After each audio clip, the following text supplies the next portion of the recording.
নমস্কার বন্ধুরা, তোমরা সবাই কেমন আছো? আশা করি সকলে খুব ভালো আছো। আজকে শুরু করতে চলেছি আরও একটি নতুন ব্লগ। আজকের ব্লগটি আমাদের গ্রামের মা রক্ষাকালীর পুজোকে নিয়ে। তো তোমরা প্রথমেই দেখলে মা রক্ষাকালীকে মন্দিরে আনার ভিডিও। এরপর তোমাদেরকে দেখাবো মা রক্ষাকালী মন্দিরে বলিদানের পর্বের মুহূর্তটা। আগেই বলে রাখছি, আগে মা রক্ষাকালীর মন্দিরে পাঁঠা বলি হতো। নতুন মন্দির উদ্বোধনের পর থেকে এই মন্দিরে পাঁঠা বলি বন্ধ হয়ে যায় এবং তারপর থেকে এখানে ছাঁচি কুমড়ো, আখ, কলা এই সমস্ত জিনিসগুলি বলিদান হয়। তো তোমাদেরকে দেখাবো এই বলিদানের মুহূর্তটা।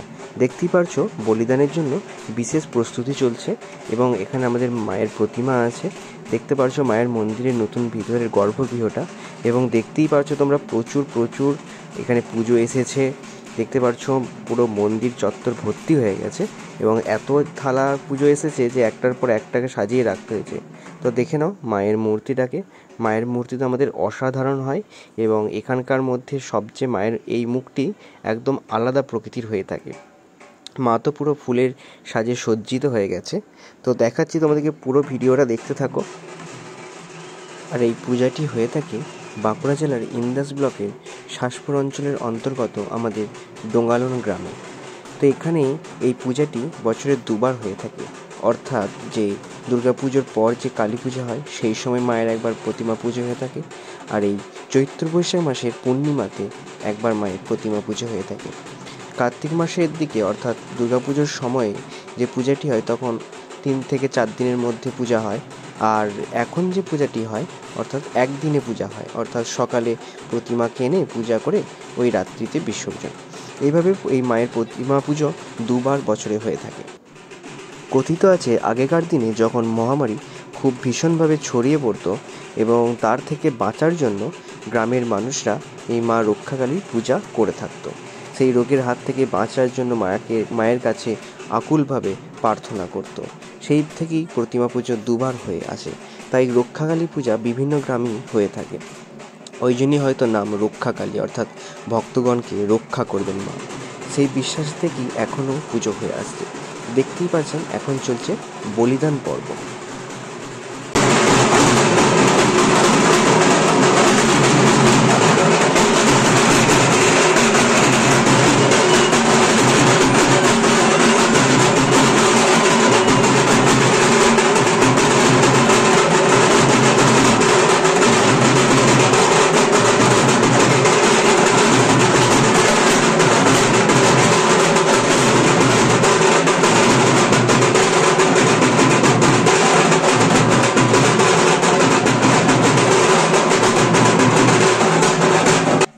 বলিদান পর্ব শেষ হওয়ার পর আমাদেরকে এখন যেটি দেখাচ্ছি সেটিকে বলে ডন্ডি কাটা।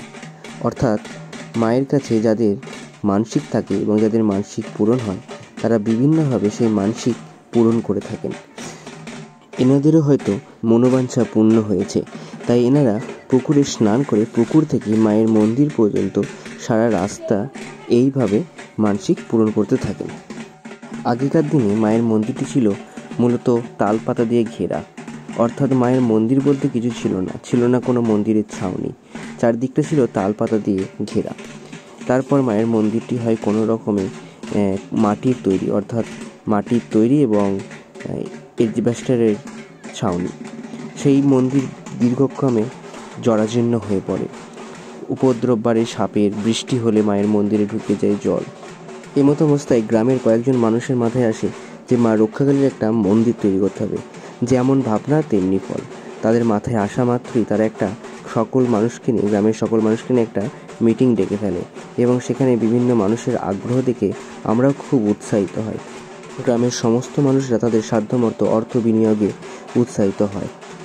তাদের উৎসাহই আমাদেরকে আরও বেশি আনন্দিত করে তোলে এবং সেই উৎসাহের ফলই আজকে আপনারা দেখতে পাবেন মায়ের এক বিশাল মন্দির স্থাপন করা হয়েছে এবং সেই মন্দির যেমন সুন্দর রঙে ভরিয়ে তোলা হয়েছে তেমনি সুন্দর পাথর এবং ঝাঁ চকচকে, এক কথায় বলতে গেলে লাইট বা আলোতে ভরিয়ে তোলা হয়েছে।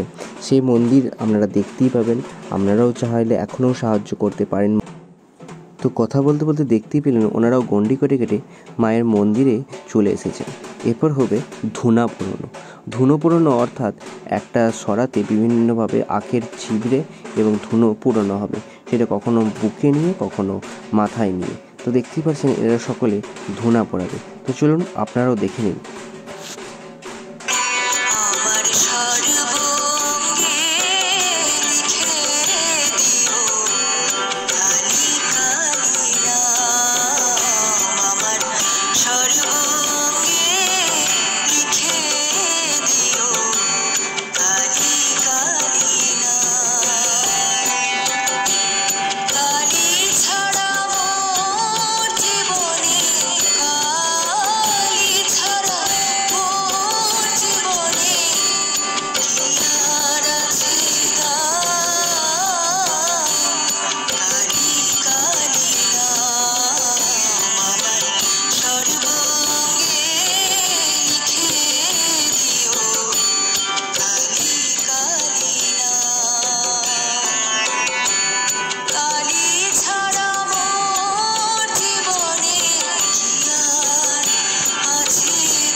ধুনো পোড়ানোর পর এবার চলছে মায়ের আরতি পর্ব।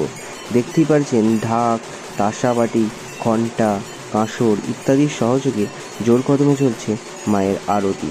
দেখতে পাচ্ছেন অসংখ্য ভক্তের মায়ের দুয়ারে ভিড় জমেছে, মানুষজন খুবই উৎসাহের সাথে মায়ের আরতি দেখছে।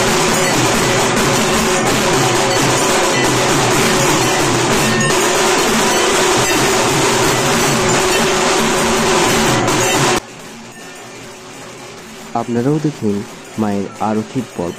সামনে অসংখ্য ভক্ত থাকায় আমি একটু সামনের দিকে যেতে পারিনি, তাই একটু দূর থেকেই জুম করে মায়ের আরতির ছবিটা তুলে ধরলাম।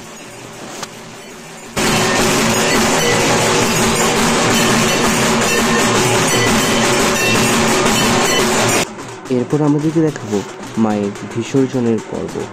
আমাদের মা সন্ধ্যে বেলাতেই সাধারণত বিসর্জন হয় এবং সেই ছবি আমাদেরকে তুলে দেখাবো।